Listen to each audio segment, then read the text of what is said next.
The rain hammered against the cracked pavement like bullets, each drop carrying the weight of desperation that hung thick in the air of downtown Seattle. Marcus Chen pulled his worn baseball cap lower over his eyes, feeling the cold seep through his deliberately tattered jacket. At 42, he commanded a tech empire worth $12 billion, yet tonight he stood shivering outside a 24-hour diner, pretending to count crumpled bills with hands he deliberately dirtied.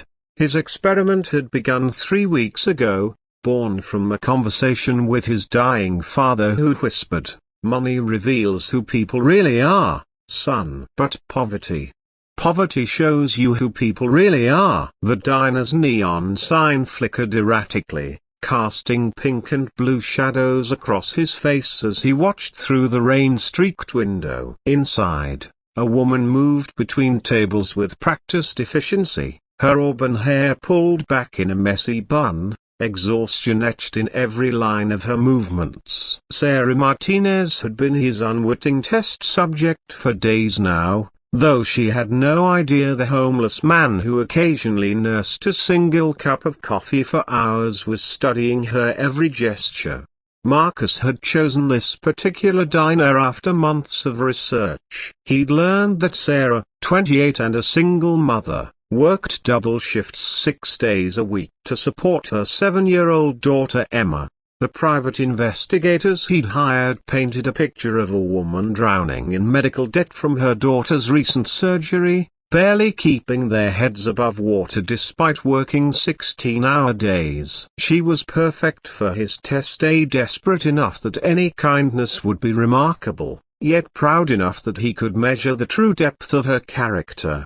The first time he'd entered her section, Marcus had performed his role flawlessly. He'd ordered only black coffee, counting out exact change in nickels and dimes while mumbling apologies for the inconvenience. Sarah had smiled warmly, told him to take his time, and when he'd left a quarter tip on a $2 check, all he could afford, she'd thanked him as genuinely as if he'd left $20. Most servers would have been insulted. Sarah had been grateful. On his third visit, Marcus had escalated the test.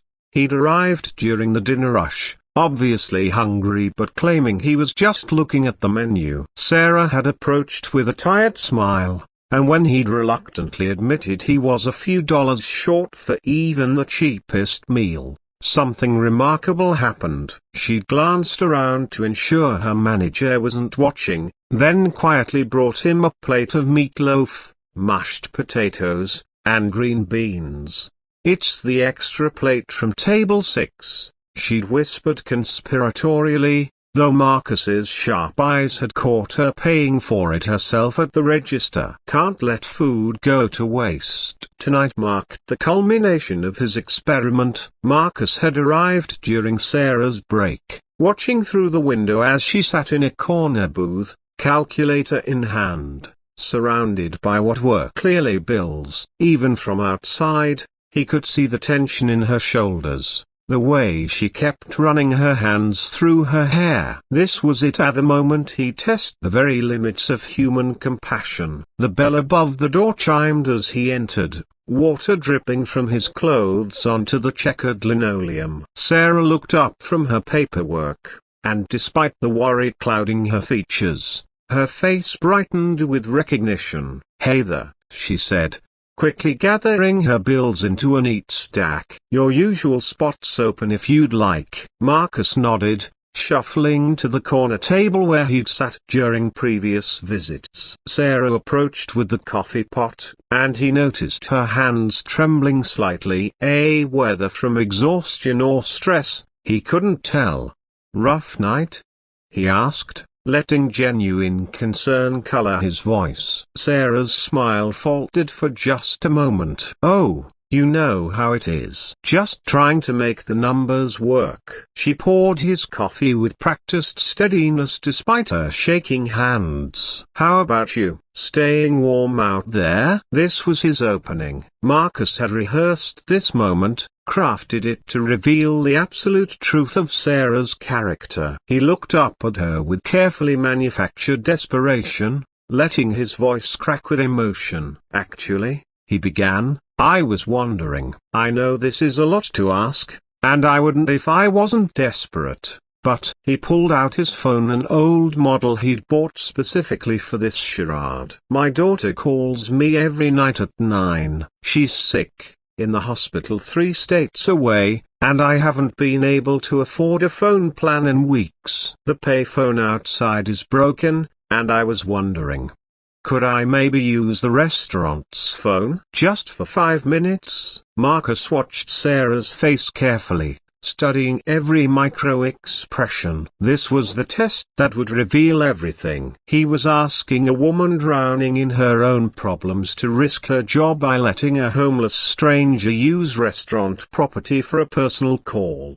The logical response would be sympathy coupled with refusal, perhaps a suggestion to try the gas station down the street. What happened next defied every cynical expectation he'd harbored about human nature. Sarah's eyes immediately filled with tears. Oh my God, of course, she whispered, glancing quickly around the restaurant. My manager stepped out for a smoke. Come on. She led him behind the counter to the office, where a cordless phone sat next to stacks of invoices and scheduling sheets. But that wasn't what stopped Marcus cold, it was what she did next. Here, Sarah said, pulling a $20 bill from her apron pocket. This should cover a decent phone card, maybe even 2 weeks of service if you're careful with minutes. Her voice was urgent, almost frantic. I know what it's like to be away from your child when they need you. Marcus stared at the crumpled bill in her outstretched hand, feeling something crack inside his chest. I can't take this, he managed. Yes, you can, Sarah insisted, pressing the money into his palm. Emma, that's my daughter. She was in the hospital for 3 weeks last month. Pneumonia that turned scary fast. I can't imagine being 3 states away from her, not able to call. Tears were flowing freely now. Please, take it. I'll figure out the phone thing with my manager somehow. Marcus felt the weight of that $20 like it was made of lead. He knew, because his investigators had told him, that Sarah had exactly $37 in her checking account. He knew she'd skipped lunch for 3 days running to save money. He knew she'd been diluting Emma's juice boxes with water to make them last longer. And here she stood, offering more than half of her remaining money to a stranger because his fictional story had touched her heart. Your daughter, he whispered, his voice genuinely breaking now. How is she? Sarah wiped her eyes with the back of her hand. She's okay now, thank God. But the medical bills. She gestured helplessly at the paperwork visible through the office doorway. I'm trying to work out payment plans, but it's overwhelming sometimes. Marcus closed his eyes. 21 days of careful observation crystallizing into a moment of absolute moral clarity. He'd come here to test this woman, to see if desperation would reveal selfishness or greed. Instead, he discovered something that made his billions feel insignificant, a pure, unconditional compassion that operated regardless of personal cost.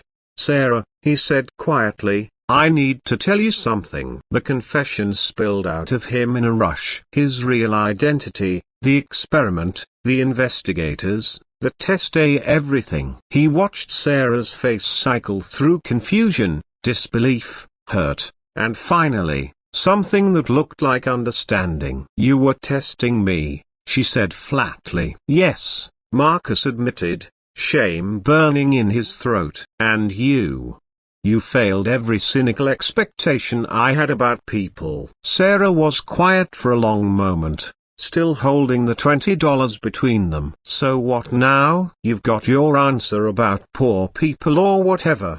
Do you feel better about humanity?" "No," Marcus said, and the honesty in his voice seemed to surprise them both. "I feel ashamed, and I feel like I need to do something about the fact that someone with your heart is struggling to pay for her daughter's medicine while I have more money than I could spend in 10 lifetimes."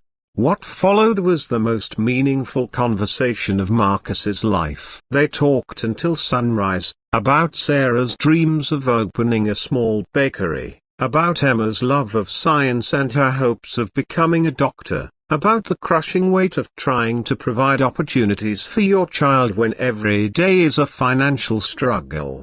By the time the morning shift arrived, Marcus had made a decision that would change both their lives forever. He established a foundation in Sarah's name, designed to help single parents facing medical debt. But more than that, he offered Sarah something she'd never expected: a partnership in a chain of community-focused diners that would serve both good food and second chances.